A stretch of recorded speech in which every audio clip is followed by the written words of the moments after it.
What's going on?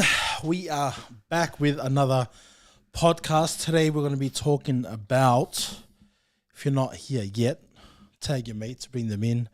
We got a bit of a controversial topic. I don't know if it might be controversial for some people, but we're going to be talking about struggles. If you guys haven't yet seen it on the thumbnails, people's struggles with, how do you say this without being demonetized or whatever it may be, pornography and addictions to it.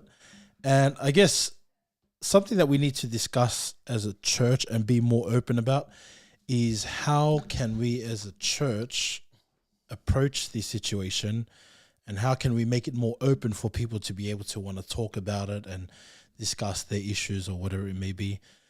But I'm here again with my co-host, so if you want to welcome him in, there you go. He's back. What's happening? He's back. It's good to have him back. Yeah, back again. So last week we discussed our approach as the church to Alphabetical community, how to approach them and everything. To the alphabetical community and how we approach them.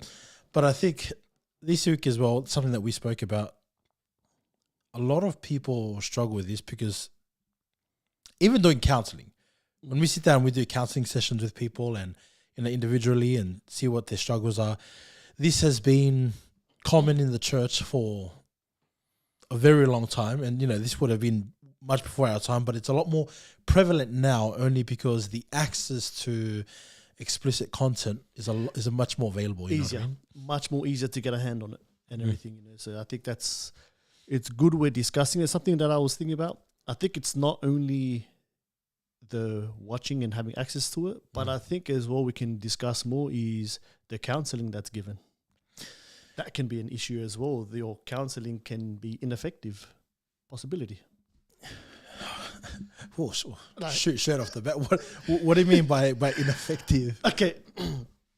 Ineffective in, for example, something that I don't know if cringe is the right word, but hear me out with this one, yeah? Yep. When, let's say, if I come up to you with a struggle, I'm struggling with something, and then the response maybe some people may give is, look, just keep praying about it. Just keep praying about it. Yeah.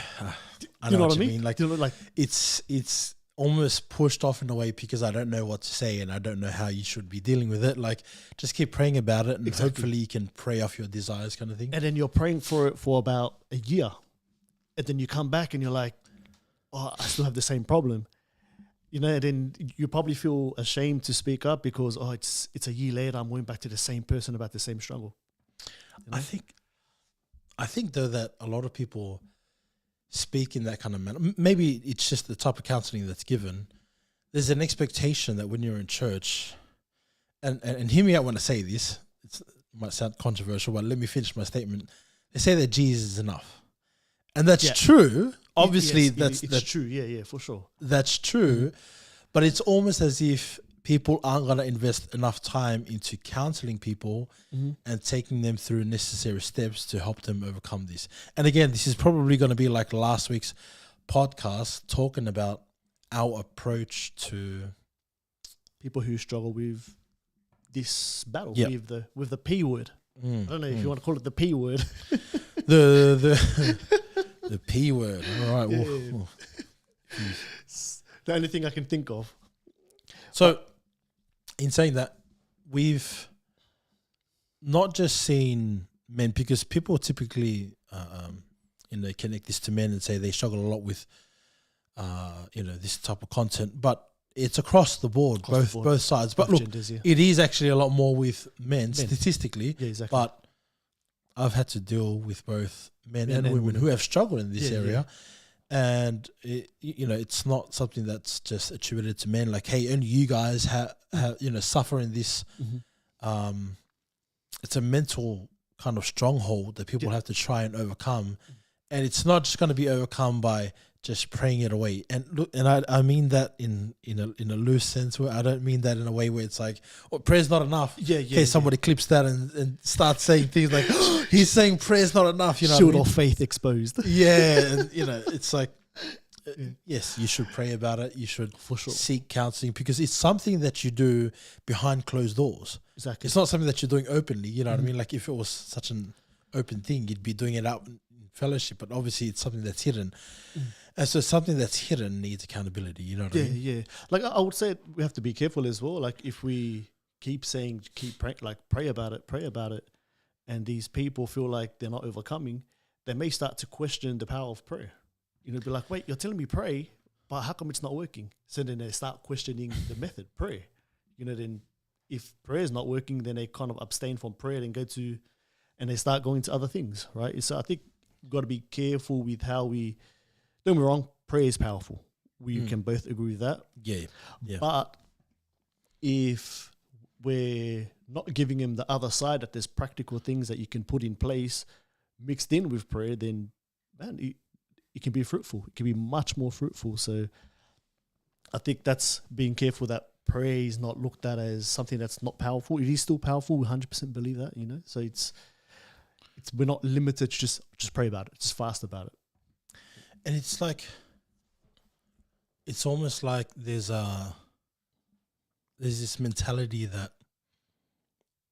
that gets pushed out there that people want a drive-through church because everything's so convenient now. They want things to happen right now. Yeah. They want the type of counseling that will help you overcome right now. There and then, yep. And you know, it's a long process. You know what I mean? Because if you've invested so much time in something for many years and you've built up this big stronghold in your mind, well, it's going to take a while for that to come down because you've got all this explicit content in your mind that you've just downloaded into your mind for so long. It's not going to just disappear overnight because you're still going to have these images in your mind. I mean, you could say, look, let me stop visiting the site, but it's still in the mind. It's still in the mind. You can still conjure it up in your mind, which that's right. is something that I want to talk a bit more about later on, which is my own personal testimony with it. Yeah, for sure. Something as well, I mentioned it to you earlier about, what's his name, Kirk Franklin. Yeah. He had the same question as well. He was pretty similar as well, where he, for a while, like, so he brought out a lot of music, but then during that time, he was talking about when he had brought out music, he was struggling with it, you know, and then he had a question. He goes, how come the music that he's bringing out is helping people find their victory, but he can't find it? You know what I mean? So it's like, he's battling with this and everything, but he's bringing out music and everything that's helping other Christians. But it's like, how come I'm not? You know? I love the honesty though. Exactly, yeah. Which is awesome because a lot of people, it gets hidden and you can see why, because there's embarrassment, there's shame, and you're trying to be a Christian and trying to be an upstanding citizen of the Lord. You know, when you're a person of influence, the last thing you want to be doing is exposing yourself with sin that you're hiding kind of behind closed doors. But look, honestly, I commend him for coming out and sharing about it. You're going to have people who have mixed views on whether or not we should be listening to his music because he came out with this controversial statement saying, hey, look, I struggle with this, you know, with P or whatever. Exactly. Yeah, exactly. It's always going to be the questions, like when people, they fall back into the world or people find out they're living in sin, the question's always going to rise like, okay, what do we do now with the music? Do we get rid of the music? Do we do this? Or how do we respond as a church towards people who lived in that situation or currently living in that situation? You know, so I think it's definitely each to their own conviction. I'll say this. When you remember the whole scandal about Ravi Zacharias, man, like I read this dude's books, you know what I mean? And I was like, you know, I fanboyed over his books. Like that sounded weird. I don't know why I said it like that, but like I really enjoyed his content only because there's a lot of wisdom in it, and the way that he approached situations, the way that he approached questions. He answered with such wisdom and stories that your you know, any person can relate to and could understand. And he was very engaging. So I was like, okay, that's cool. So I don't know if you remember, I'd done a podcast when he had passed away, and I was like, I was so sad about it. I was like, oh, you know, he was a top bloke. He defended the faith, only to find out that, you know, there had been a lot of allegations that were about him, you know, that was then deemed true. And it was sad because for me, I really enjoyed the content. Now, there was a conviction that I had in this. Do you continue to use the content? Or abstain from him? Or do you abstain from it Yeah. only because there were victims that were involved? And if you continue to, I don't know, in a weird way, use his content, are you then, you know what I mean? Like, are you then in error? Are Yeah, you yeah, then in error I- because you use his content. So to yeah, speak, because you're still attaching yourself to that person Yeah. who committed horrible acts of sin. You know what I mean? And so, like, do you still connect yourself to that person in that type of way? And look, the same can go with this. Maybe, you know what I mean? Like, it's look, this guy's not the same. It's not the same deal because Yeah, obviously yeah. it's a personal sin that he's struggling with. So I'm not going to say that it's the same as Ravi Zacharias. he's one involved other he's- people, rather. He's one involved other people. Yeah. But again, it's got to come down to personal conviction. Personal conviction. Because some people are going to say, no, you should not listen to it. That's demonic. You know what I mean? And Yeah. it's a tough one. You know what I mean? Like, what are your thoughts on that? I had a conversation with a few of the guys up here in Brisbane. The question had rose about Rabbi Zacharias. I shared with them a story in the gospel, Matthew 23. Yep. Matthew 23, when Jesus is talking to the disciples, and this is what he says. He goes, the things that you hear the Pharisees and scribes say, he says, do it and obey. Yeah. And he goes, but don't follow after their actions. Their behavior, don't follow it. You know, so what does this tell us is that the scribes and the Pharisees were teachers of the law. The law was truth. But then he goes, don't follow in their behavior. They're hypocrites, in other words, in a nutshell, you know. So That's a good point. Yeah. I think that's the way I kind of see it is, look, what they're bringing out, truth, okay, praise the Lord. Their behavior, no. Don't follow in that footsteps. Because it was hypocritical. Yeah, that is a good Hypocritical, point. you know. So Matthew 23. Matthew talks about 23, that, right? yeah. If you read in Matthew 23, so So the approach that the church has to this. So I was just reading up a few statistics on this within the church. And I think only about 7% of church leaders reported that they had some kind of program to help people in their church that struggle with this. 7%. It was only about 7% of That's people. pretty So low. it's not that only 7% of people struggle with it, because the stats are a lot more higher, obviously. Yeah. But I mean, that's reported. So I'm thinking to myself, either a lot of people aren't reporting that they've got something in place to help people who, you know, are struggling with this, or people just kind of sweep it under the carpet and they don't actually deal with it, and they stay with that mentality, what we're talking about. They're either too ashamed to tell people about it, or they're not getting the proper counseling that they should be. Yeah, gotcha. And sometimes, in a weird way, you can expound so much on sin to the point where people are too scared to approach you, because you're not approachable anymore, because you only ever talk about sin but not the forgiveness of and it. mercy, exactly.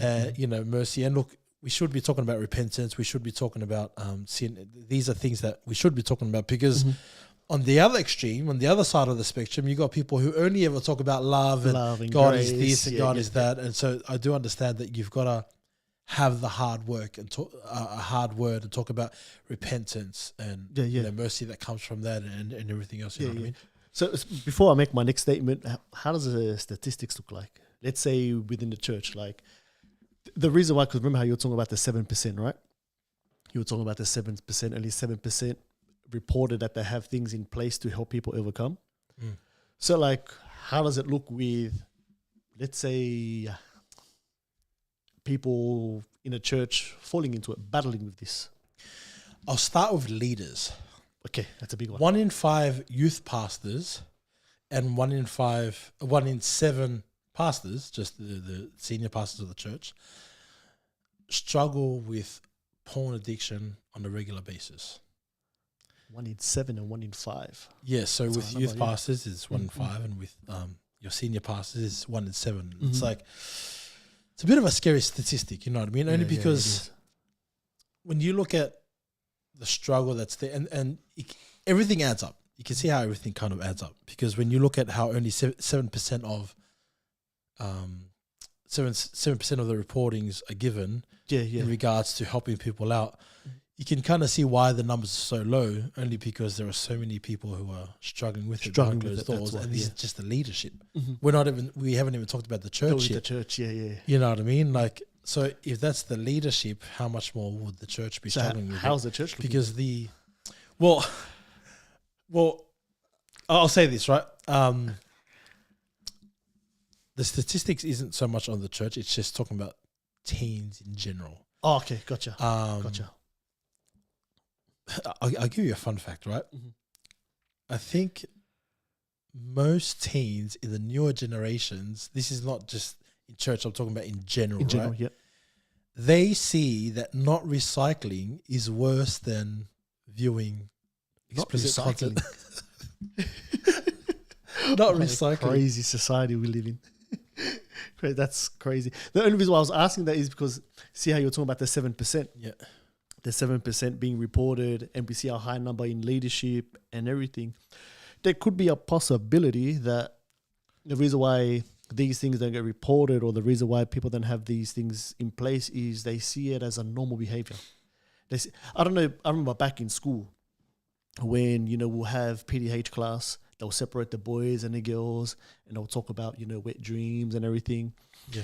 And then they would make this statement saying it's a normal part of a male's life. There's a certain period in their time where it's just normal for them to fall into these things. It's all part of growth, and I think that's something as well that we got to be careful as a church is just because the statistics are high, it doesn't make it normal. Yeah, I think that's the weird thing, because in the church, I think with adults, there's about 64% of men and only 15% of women, that's what the stats say, that struggle with this on a monthly basis. I mean, like only at least once or twice. How accurate is that number? I mean, like this confession, but is that really the case? I don't know. You know what I mean? But it's there was I was having this conversation with this guy at work. So he was telling me he has a son, right? He has a son and everything, and the mum had went through his phone, and I think he's about like 14, 15 years old. Yeah, saw some websites that he was visiting and everything, and then the mum was like, "What are you doing? You shouldn't be looking at this stuff." And then the dad was like, oh, he's just, the typical 14, 15-year-old boy going through that season and everything, and he was putting up a defense for it, like saying it's every male goes through that season and everything. And it was like, as if it's so normal. Yeah. But it's become normal now. It's become normal now to society, where it's like, if you're not looking at it, then it's like you're gay kind of thing. It's like, what do you mean? You don't know what that is and everything. I think it's crazy that it's become so normalized, lest we as a church fall into that category as well. It's become so normalized. So, those battles, don't get me wrong, I'm not saying it, from the perspective where if you do go through these things, you're lesser than anyone else, other church members and everything, but it's something that there's genuine help that's needed. It's crazy because I think it's, let me have a look here. It says 43% of teens believe that it's bad for society. 43. So only 43% of teens today believe that it's bad for society.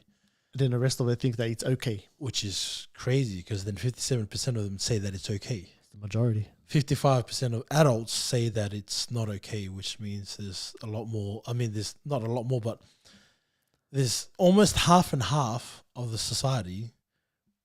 Some say it's okay and some say that it's not okay. It's not okay.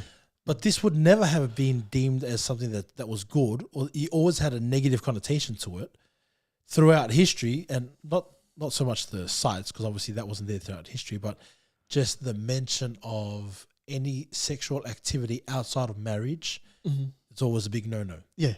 Whether you're Christian or not, that wasn't, you know what I mean? Like every culture embraced that marriage between two people, and fathers never gave their daughters away until the person that they were going to marry them off to, the man that they were going to, the man that they were going to marry them off to. Yep. Sad that I have to say that today, but it's,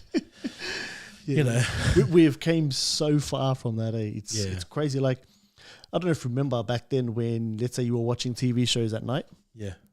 you would know that you're up too late when certain commercials start to pop up. Oh, yeah, for real. But now, I don't know if you see it now, you know how they have all Foxtel and everything. It's they don't wait until like 11 o'clock at night. It's played throughout the day. Yeah, everything's it's so open now, eh? Yeah, and that's what I'm saying. Like, it's before the standard of morality was they knew that it was wrong. Yeah. They knew it was wrong, but then now fast forward to the days that we're in now, it's so normalized now, you know. It's like, go look at all the billboards and everything, you know. It's like, wait, back then it was like, wait, why are you so revealing like that? You know, so it's so normalized now. And it's like we've drifted so far. You know, that's another crazy thing is while I was looking into this, you know, VR, virtual reality, Yep. you know, VR. you wear the goggles and everything. So they say, let me just look this up real quick.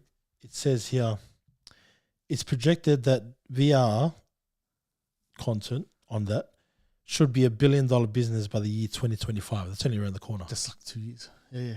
You know what I mean? And it was typically used for, you know, just gaming, you know, a gaming experience, and I think it was for NFL as well. So they're the two highest kind of like reasons why people use VR, and that's coming in at a close third.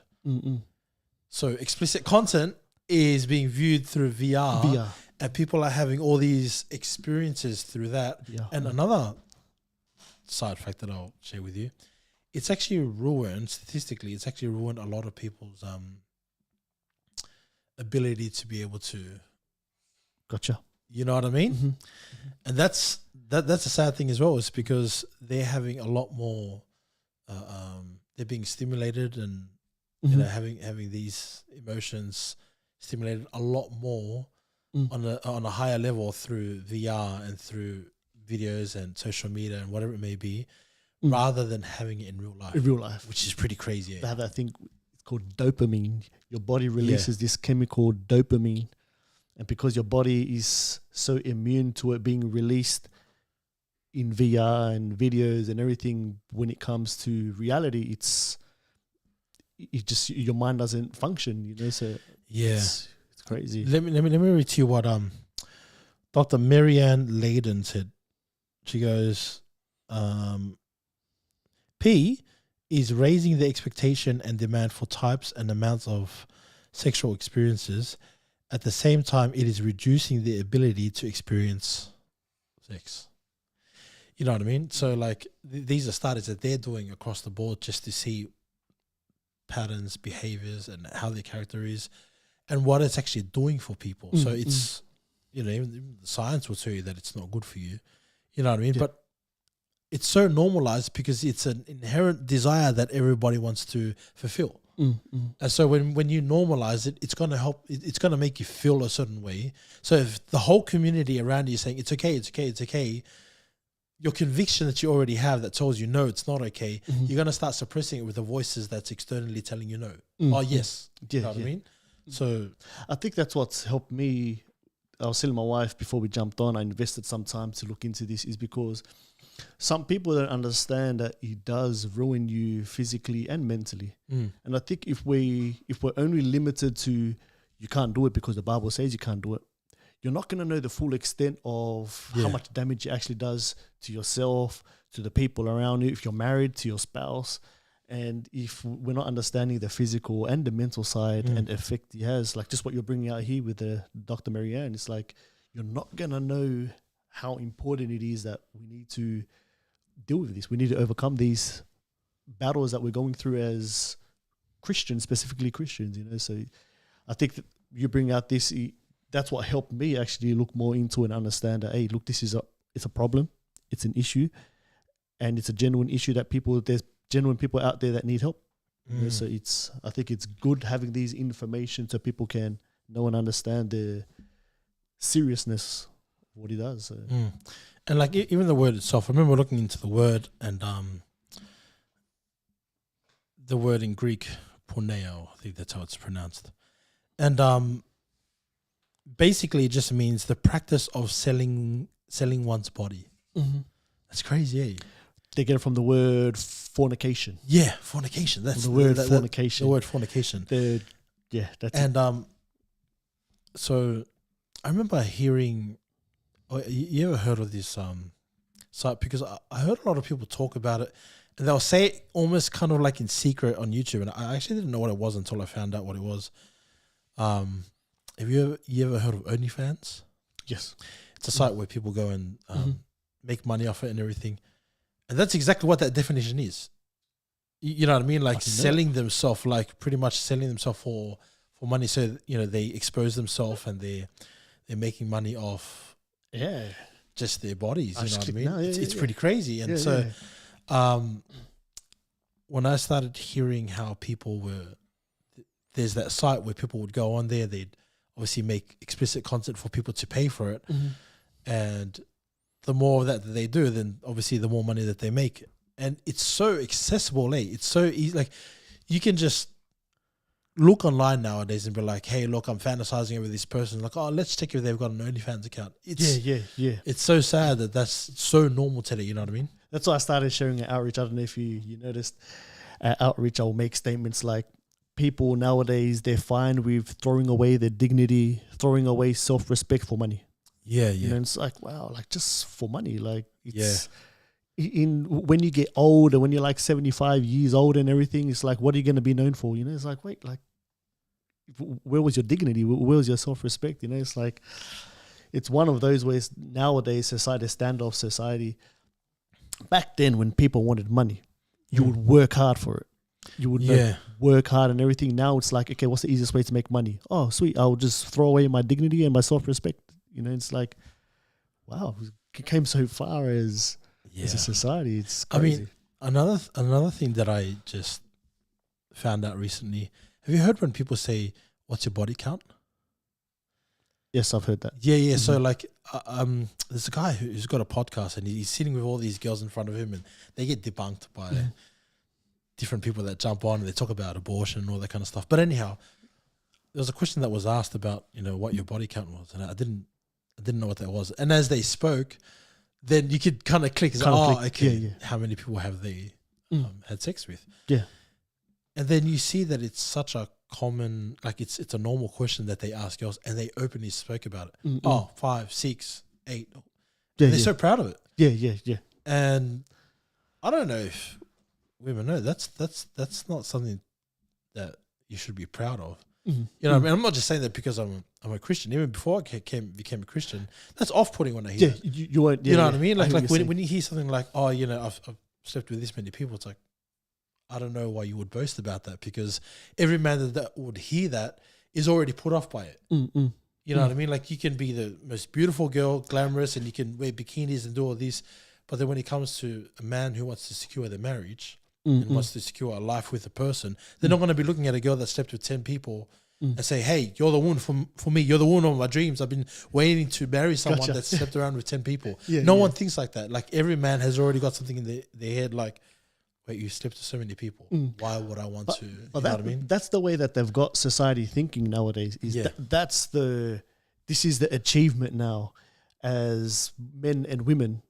The more you have, that's what you got to achieve, and that's what they throw throughout social media. Like, I've seen this post and I found it so funny. So it's a conversation between a guy and a girl.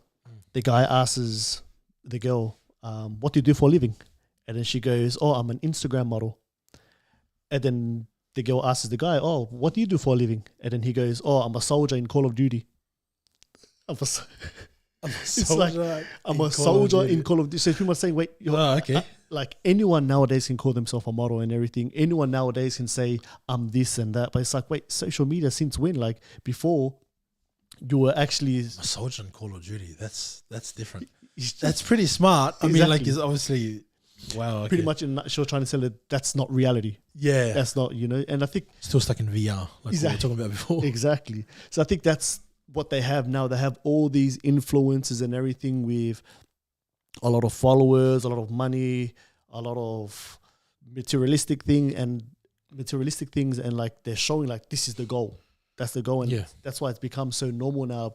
People just speaking up about like their their private life and everything and boasting all about it, because that's what the influencers are doing. That's what celebrities are doing, right? And it's like, and people with the most influence, obviously, they're going to be everyone's going to look to these guys. Oh, look, Instagram model. I want to be just like that. Like exactly. Women look up to people like that and try to achieve that. Like that's the goal. Like especially the younger ones. The more mature ones in life, you know, they've already gone past that and they don't really care too much for that because they're living the life that they want to live. But the younger ones look at that. Oh, they've got all the attention. They've got all the influence. I want to be like that. And when they compare themselves to people like that, then they find themselves always down and out only because they're not meeting that goal that they set in their mind. You know what I mean? Yeah. Anyhow, bring it back to the P. We'll call it the P. The P. I just got a text from one of the brothers. They said, "Why don't you just call it corn?" Corn. All right, let's call it corn. Just call it corn. That's our code word. All right, corn. We're going to call it corn. All right. So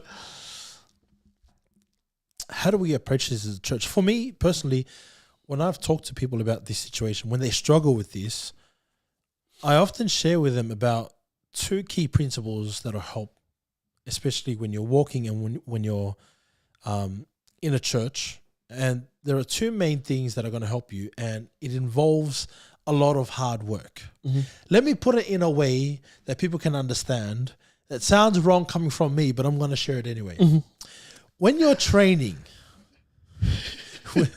you're already laughing. Everyone's laughing at it. Like, I don't know if I can believe hear it. You can hear the laughter through YouTube. Anyhow,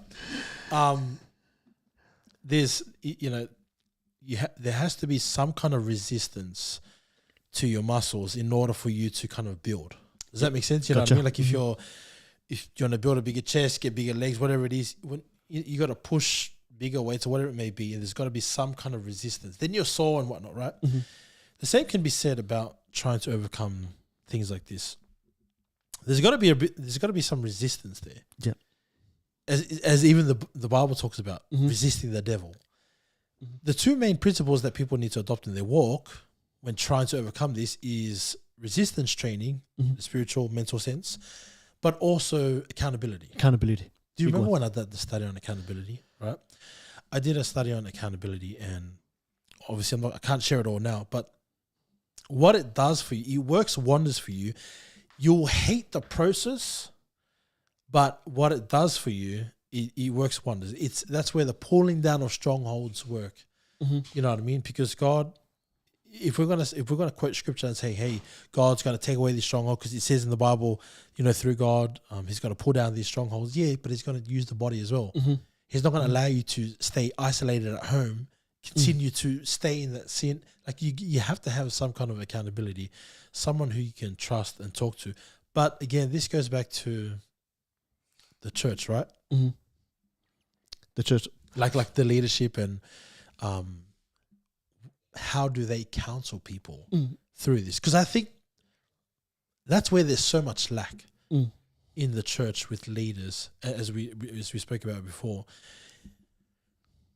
The few people that I've had the opportunity to kind of sit down and help them through this, I know something that's really hard about it is investing the time, calling, checking up. Hey, you know, did this happen or did that happen? How about we go do this? How about we fellowship today or do like you've got to invest a lot more time into that person, because if somebody comes to you and they say, "Hey, look, I've got a bit of an issue," you got to narrow down your focus to that person and try and help them through their issues. You know what I mean? But people are too busy. That's the reason why people can't overcome, you know, because there's no real strong accountability because people are just too busy to help out. That's what helps them overcome is being available. Counseling, good, but being available as well. Yes. To fill in, because a lot of people have free time. A lot of people have free time, you know, so availability does help people overcome these situations as well, you know. So even something as well, what you were sharing about resistance. Remember, we had a fellowship with that brother after outreach on Friday. Yes. And he made an awesome statement. He was talking about, you know, getting prayers and everything, which is awesome. But then he goes, talking about controlling your eyes. Oh, controlling your eyes. That. Yeah, and he was talking about controlling your eyes, and it was so true. I remember in the past when people were, but I like the way he said it. Yeah, because he's English is not his first language. He says, "Oh, you want to pray? You want to pray? Just control your eyes." Yeah. Like, you know what I mean? Like, he had this real like.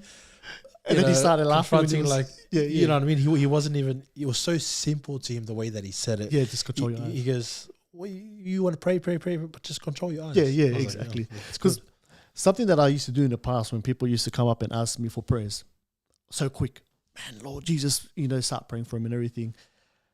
But then I started to realize, like, wait, why didn't you understand the situation first? Because some things don't necessarily need prayer. Some things just needs work. For example, just requires understanding. Yep. Exactly. Like, for example, someone, let's say, who battles with corn, right? They battle with it and everything. Sometimes it's not prayer. Sometimes it's just a lack of controlling the eyes. Like, for example, let's say if I pray for someone, they've, I feel warm, I feel light. But if they go back home and they're back on Instagram, they're back on Snapchat, TikTok, and all they see is half-naked men and half-naked women, then feeling warm after a prayer and everything, it's not going to be that effective because you can't control your eyes. Yeah. So I think with that resistance as well, the first thing that I had to understand as well is control where my eyes look. If I can control my eyes, I can control what goes into my mind. And I've done a study up here in Brisbane about it. Control your eyes, you can control your mind. That's true. It's perception. Everything comes by perception. When you smell something, it triggers certain memories. Yeah. When you hear something, it triggers certain memories. And likewise with every part of perception, your senses, when you're using that, like as the Bible says, that the eye is the lamp of the body, you know what I mean? And if you continuously allow that type of content to come into, your eyes, and you're viewing that all the time, and you know what I hate? It's just the justifications. And I'm not talking about people, I'm talking about people in the faith. Yeah. The justifications that people have, there's nothing wrong with it. Oh, I'm just using it for this. I'm just using it for that. That's fine. You can. But yet you're struggling with this. You're struggling with corn. That's exactly. That code word. You're struggling with corn. CORN. So how is it okay that you can continue to be on all these social media platforms, but yet you're struggling so much with this type of content? You know what I mean? That's the main thing that's igniting that temptation. That's driving that temptation is that, there's people out there that can do it on social media, that they can go on social media, have TikTok, Snapchat, and they truly use it for the glory of God. No struggle, nothing. Praise the Lord. But that doesn't mean that everyone else who are Christians can do it. I think that's what we need to understand as well. If I battle in that sense of social media, I shouldn't be looking at people next to me as a justification for me to continue in social media. Yeah. If they do it, okay, they can do it, but I can't do it. I can't do it at all, so I should get off it. Like what the guy was saying on Friday, he goes, cut it off. Cut it off. If your eye causes you to sin, if your arm causes you to sin, if your leg causes you to sin, whatever it is that causes you to sin, cut it off. In other words, if Snapchat is calling you to sin, if TikTok is causing you to sin, Facebook is causing you to sin, cut it off. Oh man, no more TikTok dances. Oh, no, we'll just skip down the day. I feel like as well that when conversating with people about the matter, it almost feels like, just the type of generation that we're dealing with now. That's why it takes a lot of time and effort to invest into people, because you need to help renew their mind about, not just about that topic, but just how to view God in general, in a relationship with God. Like, God can take it away, but here's how he takes it away. This is the long process that it takes. It's not just going to be like, hey, look, snap of the fingers. God's not a drive-through type of genie, where you can just snap your fingers and it's gone. Because then it doesn't teach you anything. There's no journey in the process. That's right. And you don't learn anything. We just end up being spoiled brats, thinking that, like, I want God to answer my prayers right now, and this is how it should happen. And if the pastor can't do that, then let me go look for another church. You know what I mean? We expect it to be handed on a silver platter. Yeah. Pray for overcoming. Boom, silver platter. Boom. It's like it takes away from. I think that's something as well. We gotta really understand the balance with faith and works. Yeah. There is that degree of us putting in some effort, like what you were saying about resistance, putting in some effort to be able to overcome what we're battling with. Yeah. So I think that's something as well that maybe Christians need to understand as well, that there's a difference between temptation and falling into temptation. Yeah. I think I've had it in the past where people will share about temptations, and they feel like they've sinned. They've sinned against God, and they're like, yeah, look, I don't want the temptation to be there, you know. So I think it's something that needs to be distinguished, that temptation and falling into temptation is two different things. Yeah, that's true. Because I think the expectation that people have is that it will never be there again. Yeah. If I've overcome it, then I'll never have the thought of it. Mm-hmm. Well, unless you've banished Satan to hell, temptation is always still going to be there. It's going to be there. Wherever you go, you can get off social media and everything, and then you go down to the beach and everyone's in bikinis, like, oh my gosh, mind battles. Exactly. But the thing is, temptation will always knock at your front door. But it's better that you're dealing with things up here rather than dealing with the acts of things. Acts of it. Rather than dealing with the manifestation of the sin itself. You know what I mean? When it's up here and you're warring up here in your mind, that's a better place to be dealing with it. Because at least you can be in fellowship, you can be in counseling, you can be around people that can help you and speak life into you, speak the word of God into you, and help you to overcome the situation. And I think sometimes the expectation that people have is, I just never want it to enter my mind again. Well, it's always going to be around you. Yeah. You know, sorry to kind of kill it for anyone that thought it was just going to never enter your mind again. But it'll always be around you, especially with the generation that we're living in now. Women used to dress provocatively in those nightclubs, brothels type of things back in the days, or whatever it may be. But it's so open now. It's open now. They dress provocatively everywhere. And that's not just women, that's men as well. You know what I mean? You know, you got the men who wear singlets that it's just a piece of material hanging around their neck. I'm like, you might as well walk around with no shirt. You know what I mean? Yeah, that's right. It's, and you wonder why everyone has all these sexual desires and the urges are creeping up more and more, because everyone dresses provocatively, you know what I mean? Yeah, it is. That's why when we started outreaching at Fortitude Valley in Brisbane, we had to give families the heads up that the place that we're going to, it's not necessarily family friendly. Yeah. Because obviously, you know, the way that the modesty now is just out the window, self-respect is out the window. So we had to give them the heads up, like, look, it's not a family friendly place. So if you want to bring your children, that's totally up to you. But if you prefer not to, you know, that's totally up to you. You know, it's a choice that we're going to leave it out there. But it's sad that we in a society now where it's like there's certain places that we can't take our children, or we can't take families and everything for the fee of what they may see and everything, you know. But on the other side as well, I think something that we can be careful of is that we're not trying to, tell me your thoughts on this, that we're not trying to shield, like let's say for specifically our children, away from the reality of the world. Like, you don't want them to see anything, you don't want them to hear anything evil and everything, and we're trying to like shield them away from that. Don't get me wrong, I understand parents want to protect their children 100%. For it and all. But to what degree? To what degree do we, you know, give them that understanding, or to what degree do we let them know that this is the reality of the world that we live in? So I think that's something as well.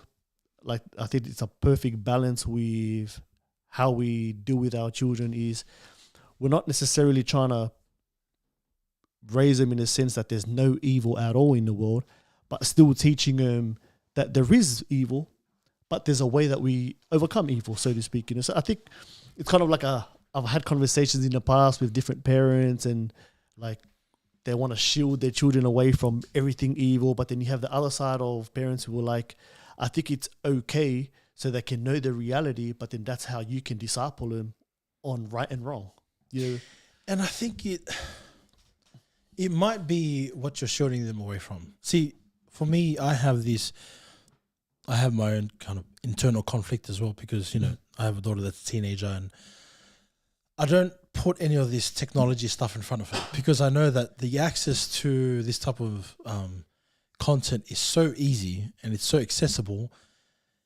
I do understand that there's going to be these struggles, and a lot of parents are saying, oh, it's okay, we'll just monitor them, but then they don't really monitor them. Monitor their children in the type of activities that they're doing on social media, or just on the technology that they get given. And so for even myself, you know, I hear like, oh, she'll be all right, she's old enough and this and that. It's like, what do you mean by old enough? Like, why is it a benefit? to give them technology. Technology, Because this is where the world is going towards, and she needs to learn to know how to use this, and it almost becomes controversial because she's old enough to be able to get into stuff. But at the same time, this is why purity isn't protected. Yeah, gotcha. This is why so many girls, when they're talking about girls online, the conversation is so normal for them to say, "What's your body count?" Mm-hmm. That's silly. You know what I mean? I'd rather cop the abuse from the world where they say, "Oh, you should do this, you should do that." It's like, as long as I protect my daughter's purity, I'm okay with other people's thoughts. You know what I mean? But I do also hear what you're saying in regards to in general, because sometimes I do feel like they're so overprotected where, or maybe they shouldn't play at the park because someone might come and steal them away. It's like, well, they got to see some kind of sunlight. Yeah, you know what I mean? Yeah. They've got to get some kind of vitamin D in them. I do understand it to that extent. Yeah. It could get a bit crazy. You know what I mean? Mm-hmm. Yeah, I think that's why with me personally, not having children, but being careful that, I'm not leaning more to one side. No, it's okay. They're covered by the blood of the lamb and everything. But going from the other side and be like, no, shield them away. Don't let them do this, do that. So that's why I'm open to the conversations when I sit down with parents. What's your thoughts on it? How do you approach it and everything with your children being involved in social media and everything? Just to hear it from their perspective as parents, like what you were sharing about what you do on a personal basis, with your children. I was looking at the stats as well. Boys typically access this at the age of 12, and that's you know what I mean. And 12, yeah, that's let me testify, because I know this is something that I went through as well. And access to this back then, there was no mobile phones. Might be showing my age here, and we had to steal magazines from the news agency. I'm being honest with you. We would still me and my mates, we would go out of our way to steal. You're old, bro. It sounds pretty old, doesn't it? Magazines. You know what I mean? So we would go out of our way to try and steal these magazines from news agencies and everything,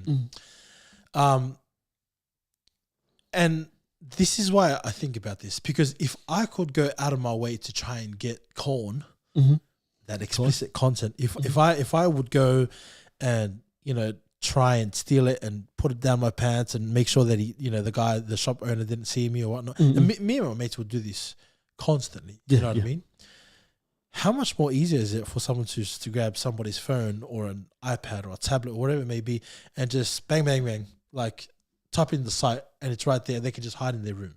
Exactly. You know what I mean? It's so much more accessible now. And for me, when I came into the faith, it was daunting, the thought of trying to overcome, only because when I came to the faith, it was almost so easy for me to give everything up. Smoking, just my binging of movies and all that, because all my time went there, gaming, I was big. You remember, I was big on gaming, trying to be the next whatever the gamers are called nowadays. You know what I mean? Trying to be the next guy up there in gaming. Anyhow, when I came into the faith, I remember all those things. They weren't that hard for me to give up. Even smoking, I smoked for a long time, but this was the hardest thing for me to give up. You know what I mean? Because I think over time, it wasn't even so much because of the sites, because of corn itself. It was trying to give it up in my mind, because obviously the process that you go through if you're watching that stuff, right? And long story short, when I finally overcame it, I remember thinking to myself, for me, overcoming it was I had to yell, and I didn't get any help. I didn't, and I'm not saying this because look, I'm strong, I've done it myself. No. I was too scared to talk to people about it. I felt like if I spoke to people about it, you'd get judged, and you're in the church, you should be a Christian right now. Exactly. You shouldn't be struggling with that kind of stuff. And so for quite a while, I held it to myself, and I had to in a sense, drum up a lot of willpower and be so convicted by it. And I remember the confusion and the condemnation that I went through, because the thoughts that were running through my mind was you're not a real Christian. If you're a real Christian, then why are you doing this? And it would just always play in my mind, until finally I took some necessary steps to overcome it. Mm-mm. But then after that, I thought about, man, can you picture everyone else that struggles with this? Yeah. Because I remember this was brought up to me when it was first brought up to me, and I was still struggling with it. Mm. It's like, yeah, you know, I'm going through this and that, and this person's talking to me about it. And I'm like, oh, true. But I don't want to say anything about it, because if I do, then I'm a hypocrite. Yeah. Of course I didn't want to say anything. Of course I don't want to talk to this person about it. And they're pouring out their life to me, and I'm like, yo, I'm struggling with it too. But we both need prayers. Yeah, you know, it's true. We both need prayers. Yeah. We should both be standing in that line. Let's both go talk to the pastor. You know what I mean? Yeah. But it was tough only because when I talk to people about it now, there is that compassion that you have, because I know how much of a struggle it was to overcome. And when I say overcome, it's like what we were talking about before. The temptations never stop. You just don't fall into the temptation. You just don't use the content, and you know what I mean? But it's always knocking on the door. You know what I mean? It's always, you see the content everywhere. Wherever you go, you got people dressing provocatively. So it's not about trying to tell everyone, hey, everyone, you better wear proper clothing or God's going to strike you down. You can't go and do that too. You know what I mean? It's about renewing your own mind. It's about transforming your own mind. You know what I mean? I think a lot of people as well, and I can testify to this, where they battle this and they stay in it for a long period of time and they don't want accountability, it's because of shame. For example, like, let's say if I come up to you one instance and I tell you, look, I'm battling with corn. And I come to you again, man, I'm still battling with it. And I think sometimes there could be that shame where the response would be like, are you still battling with it? You know, like those type of responses. Are you still battling with it? Like, I've already told you what to do. Like, are you doing it? And you're like, oh. So you kind of feel that condemnation. You kind of feel that shame where, like, if I go to that person again, they're just going to be like, you're still battling? It's 2 years now and you're still battling with it, you know? So that's true.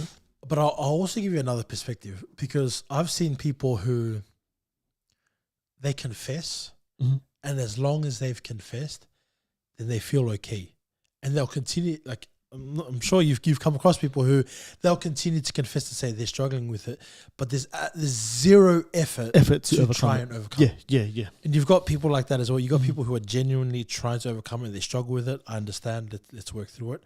But then you've got people who will just confess it just for the sake of confessing, so they can somewhat suppress their own convictions and continue on with what they're doing. As long as I can go repent later, I'll let the pastor know. I'll let them know that I'm struggling with this. I've told them I've done my due diligence to the faith, to the Lord, and I'm good to go until I fall into the process again. You know what I mean? I've had it where you know, you give them practical measures. You know, you try to help them out, be like, okay, look, what's triggering you to fall into temptation? Let's say their name. Let's say social media, and then I'll let them know. Be like, look, why don't you cut it off? If that's your trigger, then cut it off. You know, it's like a gun, right? Let's say you got a gun, take away the trigger, the gun doesn't work. You can't shoot because there's no trigger. Similarly to your temptations, that's what. Whatever triggers it, you're not going to fall into it. So if they come around again, and they feel like they fell into it, I'll ask them, be like, oh, you still got social media? And if it's a yes, then I'll be like, look, you can't go to step 2 if you haven't accomplished step 1. It's kind of like, do you remember the story that Apostle Alan used to always tell us about the drunk man who came and talked to him about having an issue with drinking? And I don't know, I forget how the story goes, but he said something about how he wanted prayers or something like that. And he just told him, just stop going to the pub. You know what I mean? Like, it's as easy as that. You can't you know, ask for God to take it away, but you keep turning up to the pub if you've got a drinking problem. You know what I mean? Yeah. That's something that one of the brothers shared up here in Brisbane. He done a study up here about triggers, like identifying the triggers that you have, and if you can get rid of the trigger, if you can know how to conquer the triggers, then you will deal with the act. You know, so it's exactly like that. Going to the pub. If going to the pub is the trigger, stop going there. If watching movies is the trigger, you know, I think looking into the whole science behind it, like with every addiction, you know, we spoke about it earlier about dopamine releases. With every addiction, the reason why it becomes an addiction is because you have a high for a certain period of time. So much dopamine gets released in your brain, and you're like, wow, this feels good, whatever it may be. but it's only temporary.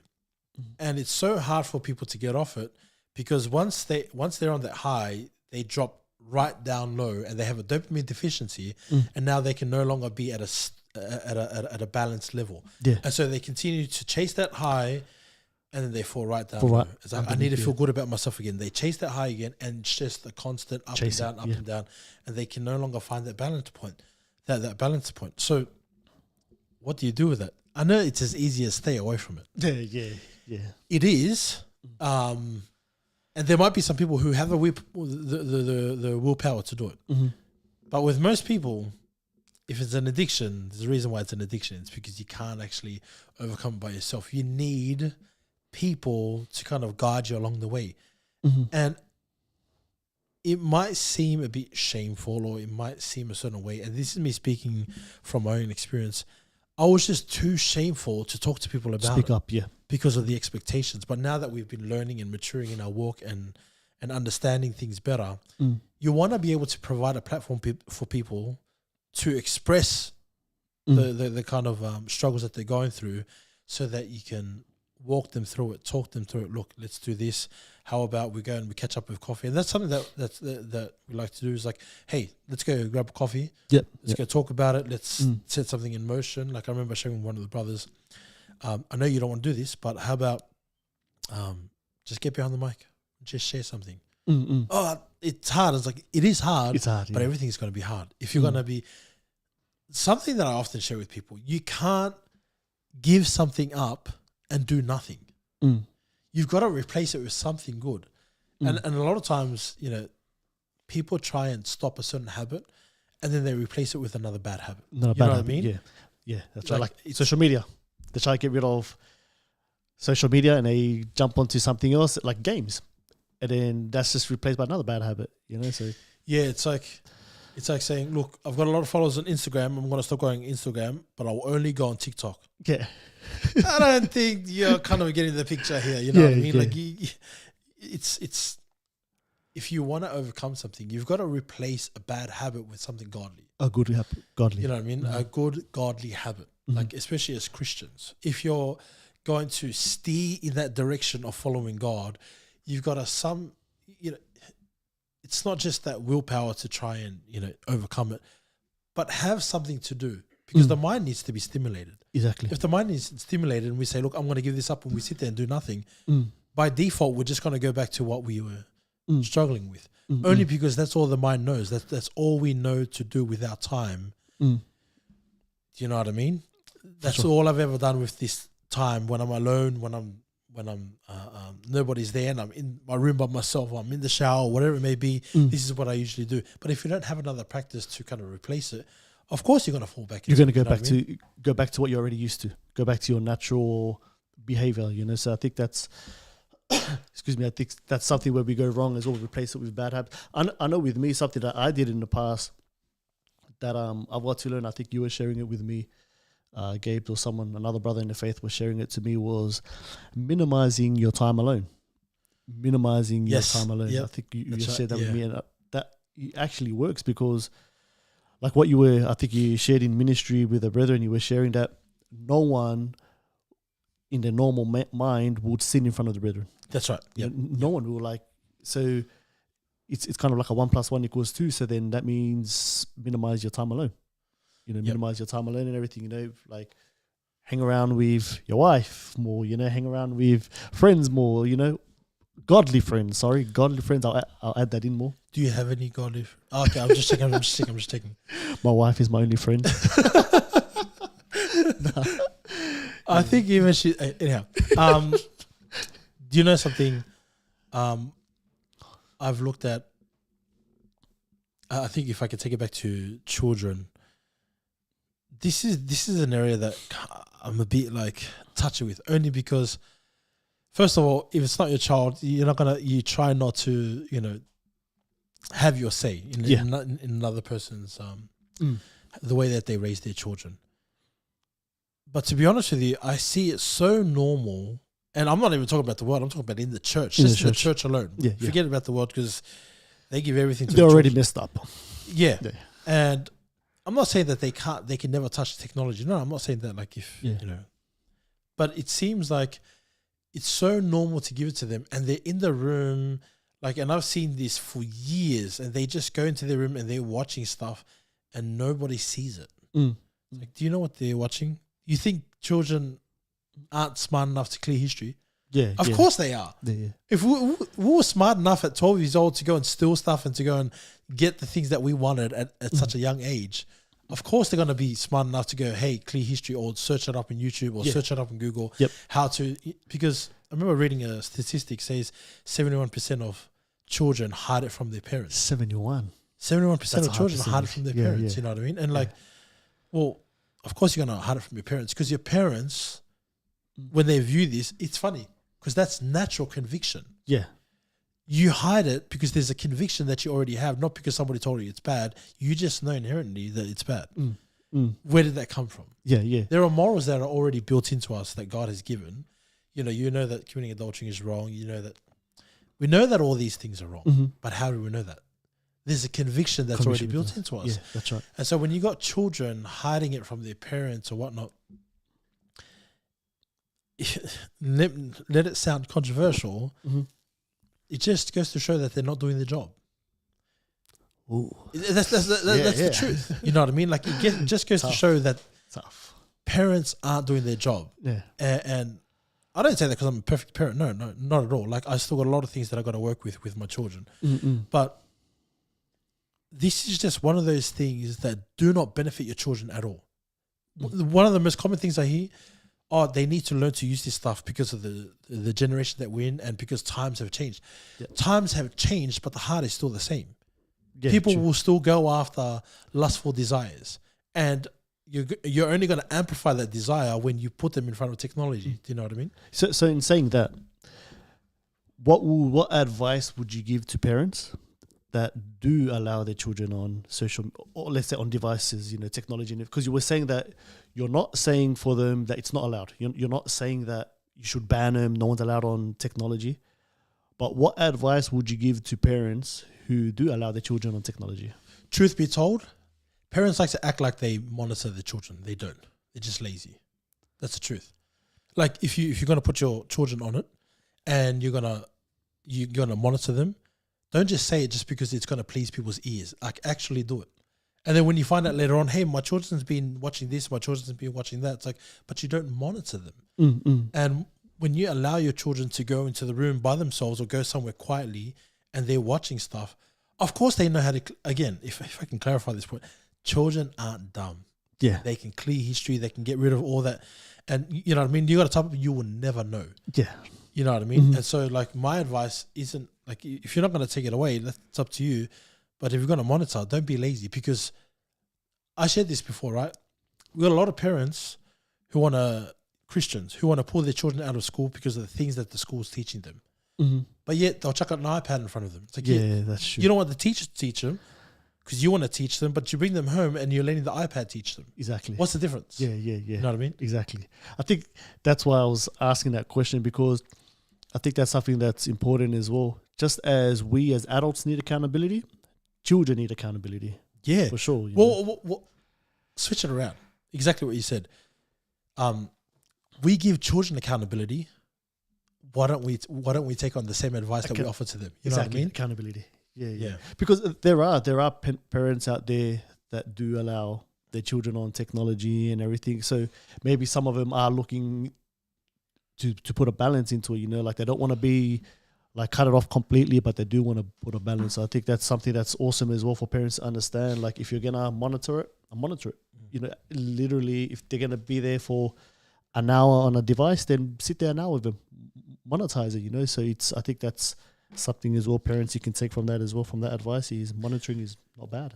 I spoke to one of the brothers quite a while ago. And I wasn't speaking to him about giving him advice on children. I was just telling him what I do with my children. And he was so convicted. He shared with me later on, he goes, bro, what you shared with me was very convicting. I said, oh, okay. What's that? And he goes, because what you just said, I allow the iPad to teach my children because I want them out of my hair while I'm doing this and that. And so I just give it to them.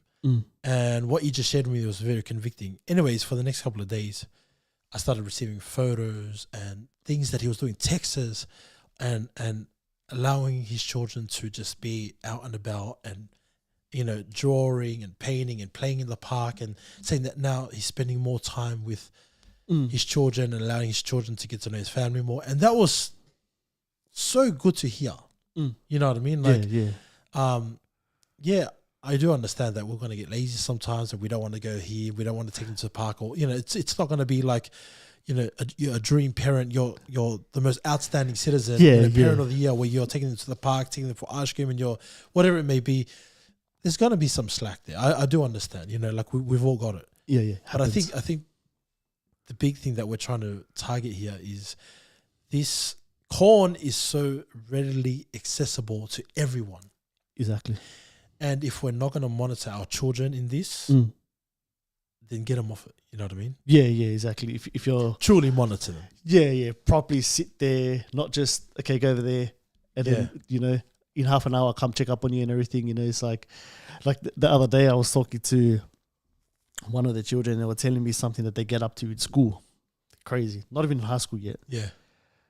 So there's these websites that they know of that can get them to websites that the school has blocked. They can go onto YouTube and things like that, right? Yep. Not even in high school yet. See, they're like, they were proudly telling me, hey. And I was like, I was like, what are you doing that for? You know that's wrong? Yeah. I don't want to hear you talk about that ever again. I don't want to hear you going on. You know, I was just telling them, like, that's wrong. But they're not even in high school yet, and they already know how to. They can hack the system. That's what I'm saying. We sussed this stuff out when we were young, and we didn't even have that. Well, you didn't have internet, maybe, I don't know, but you know what I mean. Like, so when they're on this and they have access to the internet all the time, of course they're gonna learn this. Yeah, and that's what I'm saying. Like, it's crazy. They're not even in high school yet, and they already know how to get onto websites that are blocked and everything. So like, what can they do on a phone? What can they do on an iPad that has no restrictions? Yeah, you know what I mean. So I think that's a perspective that parents need to look at, is that your children are not always going to stay at a nice, cute age.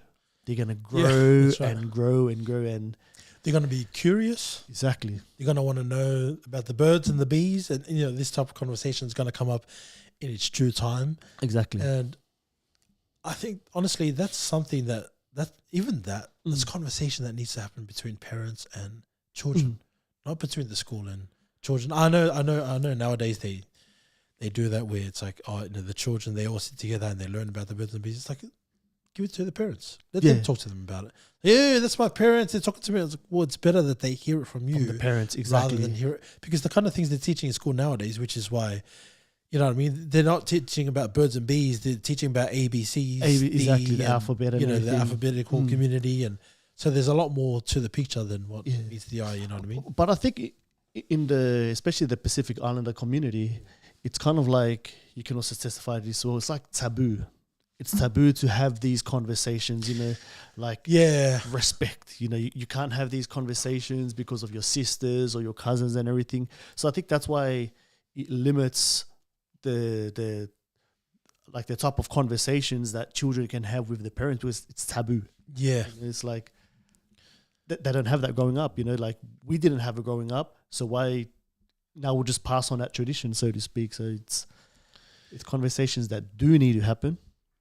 And I think got to break past that cringe, awkwardness, like sitting down, like, oh my gosh, I'm having this conversation with my child kind of thing, you know. So I think we got to normalize parents and children talking about these things, you know, to rather hear it from home rather than schools. You know, I spoke about this a lot, like what you were sharing earlier, in regards to being out in the open, which is accountability.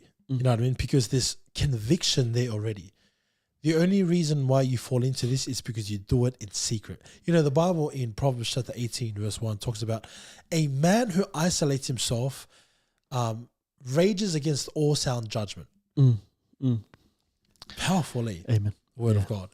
And it's basically just telling you about the kind of things that people can tell you about, you know, things that are wrong, even though that you know that it's wrong. You will never openly do it in front of people. So here's a good tip for you. Just don't spend time by yourself. There was one of the things that I adopted in my walk was I would rarely ever, and even now, up till today, I would rarely ever be in my room. I'm in there to sleep, and I'm out all day. You know what I mean? Yeah. Like change, have a shower, whatever. But it's become so normal. It's not because of this anymore. It's just a normal part of my day now. You know what I mean? Second like nature. I don't go in my room to nap. I don't do any of these things because it's become such a normal habit now where I spend all my time outside. Like it's almost like my room's just too boring now. You know what I mean? Like you don't want to spend that time in there. And when you make it a normal part, natural part of your walk, you've adopted these practices in your life, then you're a lot less susceptible to fall into watching corn. Exactly. You know what I mean? So it becomes normalized. Yeah. That behavior becomes normalized. So I think that's like the key to overcoming is normalizing behavior that's not normal. You know, being out of like you'll see it a lot, and I think you can testify to this as well in churches, in ministry as well. When brethren do stay with brethren, you know, a lot of people will spend a lot of time in their rooms.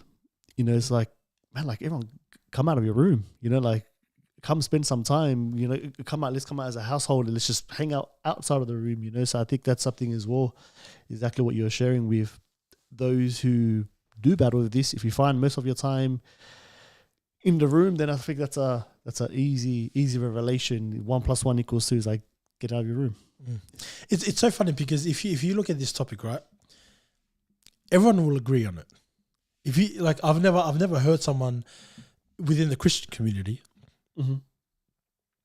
really come against it and say, I think it's fine as long as we can please ourselves in any kind of way. No one really talks like that, right? And I think that's why people don't address it or they don't allow it to be confronted, only because they know that people already have an understanding to it. There's already a negative connotation to the subject, you know what I mean? And so be around people. It might sound like, oh, you know, I want to do this by myself. That's the whole reason why you're in this mess in the first place. It's because we spend so much time by ourselves. And we can emphasize this point until we turn blue, but like if you want to take real steps to overcoming, don't be by yourself. Stop spending time by yourself. Obviously, you're not going to be around the brethren or the church forever. But when you're at home, just be out and about. Just don't be in your room. Be around your mum and dad if you're a young teenager, or be around your wife if you're a husband, or vice versa if you're a wife, children, or whatever it may be. Because where there's people, there's accountability. Yeah, you would never do it around people. And that's if you mark that down in your head, you'll be more likely to succeed. Because knowing that you'll never do it around people, step one, try that. You know what I mean? And if you've noticed that, you know, you're starting to do better, because some people might go from doing it daily to just weekly to monthly. It might be a much longer process. That's fine in a funny sense, but you're still overcoming. You're making progress. You're making some kind of progress. You know what I mean? I think that's what's important is progress. Is you're putting practical measures to overcome it. You're a person that you were daily falling into that temptation. Now you've improved to, it's cut down a lot more weekly, then monthly, then now it's like eventually you broke past it. Now it's just keep practicing what you've already been doing because you're putting practical measures. I think I know exactly what we were talking about earlier, the quick and easy process. Everyone wants a quick and easy process, but this the whole drive through. I want to drive through God. Exactly. Like you can't plant seeds and grow a fruitful tree without plowing.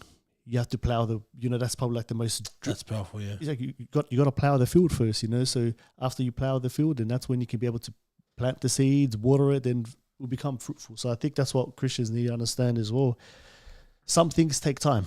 It takes time. Invest into it. Make progress. Praise the Lord. It's got to start somewhere. You know what I mean? Like we know that it's bad. When we think about it in our thoughts, we know that it's bad, but we can't detach ourselves mentally if we don't detach ourselves physically first. That's the first step to doing anything, you know, being aware of your surroundings. Okay, look, no one's around.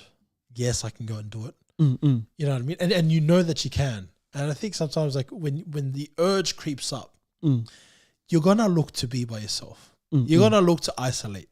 You're going to look to be like, hey, I need to shower all of a sudden. It's like, You just came out of the shower 5 minutes ago. You know what I mean? It's like, it's when you allow yourself to be around people, you emphasize that point over and over again. Just be around people. Step number 1. Mm-hmm. You know what I mean?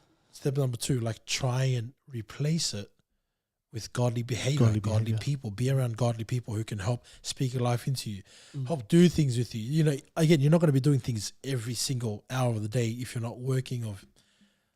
But start there. Because look, you don't do it at work unless you go to the toilets or whatever it may be. But typically, I'm assuming you're not going to do it at work because you spend your 8 hours at work, you're there to work. When you're at home, when you're at church, you don't do it at church. Exactly. You know what I mean? When you're around children, you don't do it around the children. When you're around your spouse, you don't do it around the spouse. When you're around the pastor, you don't do it around the pastor. There must be something that's connecting all these dots together. Exactly. You're around people. People create accountability even if you're not trying to look for it. There's already accountability there. Exactly. You know what's crazy? You look at Matthew chapter 18. When it comes to dealing with issues in the church, do you notice the pattern that Jesus gives to people? He says, look, if you know that your brother has fault against you, leave your gifts at the altar and go talk to your brother. Go talk to him.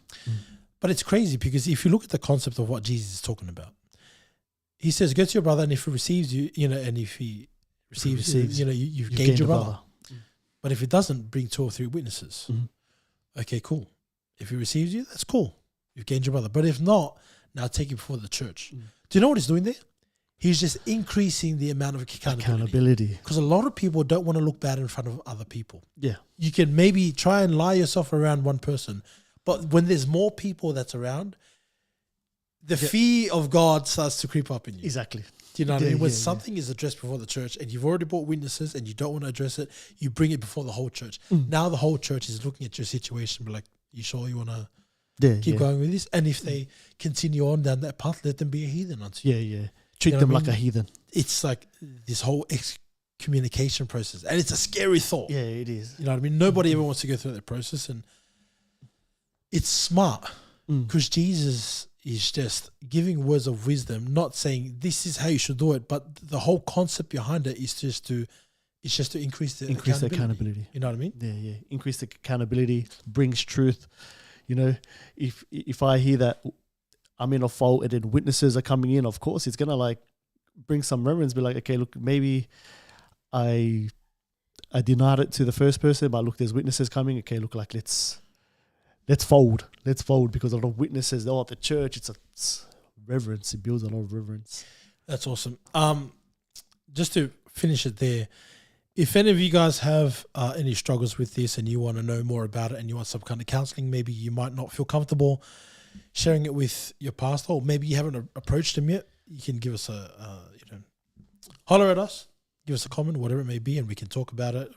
Open to having Zoom sessions or whatever it may be. But this is a hard subject to try and deal with only because people are ashamed about it. You know what I mean? So like, any last thoughts on this? There is no shame in wanting freedom. There is no shame in falling into temptations. Help can be found. You just got to seek it. Go for it. Exactly what the brother was saying, reach out for help. There's no shame. So, amen. Praise the Lord. Join us next week for our next topic, which we will give you guys during the week. Thanks for tuning in, everyone, and hope you guys be blessed. God bless.